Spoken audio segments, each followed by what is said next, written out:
Welcome to విద్యా ఉద్యోగ సమాచారం యూట్యూబ్ ఛానల్. ఈ వీడియోను మొదటిసారిగా చూస్తున్న ప్రతి ఒక్కరు వీడియోను లైక్ చేసి మీ ఫ్రెండ్స్ అండ్ ఫ్యామిలీకి షేర్ చేయగలరు. ఇక లేట్ చేయకుండా విషయంలోకి వెళ్దాం. డిఎస్సి రిజల్ట్ ఎప్పుడు? సెప్టెంబర్ 5కే ఉపాధ్యాయ ఖాళీలను భర్తీ చేస్తామన్న ప్రభుత్వం ఎందుకు ఆలస్యం చేస్తుంది? ఎగ్జామ్కు ముందు చదువుకోవడానికి కనీసం ఒక నెల అయినా టైం ఇవ్వమని అభ్యర్థులు ఎంత బతిమాలినా పట్టించుకొని ప్రభుత్వం ఇప్పుడు నిమ్మకు నీరెత్తినట్లు ప్రవర్తిస్తుంది. డిఎస్సి అభ్యర్థులు పోస్ట్పోన్ చేయమని అడిగినప్పుడు కాంగ్రెస్ గవర్నమెంట్ తరపు నుంచి కొంతమంది ఏమని చెప్పారంటే, ప్రభుత్వ పాఠశాలల్లో చదువుకునేది పేదల పిల్లలు మాత్రమే, టీచర్లు లేకపోతే వాళ్ళు చదువుకు దూరం అవుతారు కాబట్టి ఎట్టి పరిస్థితిలో ఎగ్జామ్ను యథావిధిగా ఉన్న డేట్లలోనే కంప్లీట్ చేసి మేము సెప్టెంబర్ 5 వరకు ఉపాధ్యాయులు నియమిస్తామని చెప్పడం జరిగింది. మరి ఇప్పుడు ఎందుకు అంత ఆలస్యం జరుగుతుంది?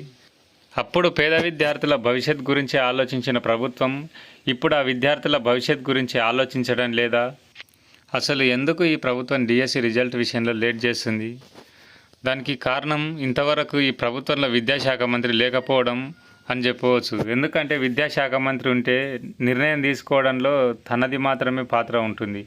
కానీ ఇప్పుడు విద్యాశాఖ మంత్రి లేకపోవడం కూడా ఒక కారణంగా చెప్పవచ్చు. డిఎస్సి రిజల్ట్ జనవరిలో వస్తుందనే సమాచారం ఉంది. అందుకనే టీచర్ల సర్దుబాటు చేశారనేది ఒప్పుకోవాల్సిన నిజం.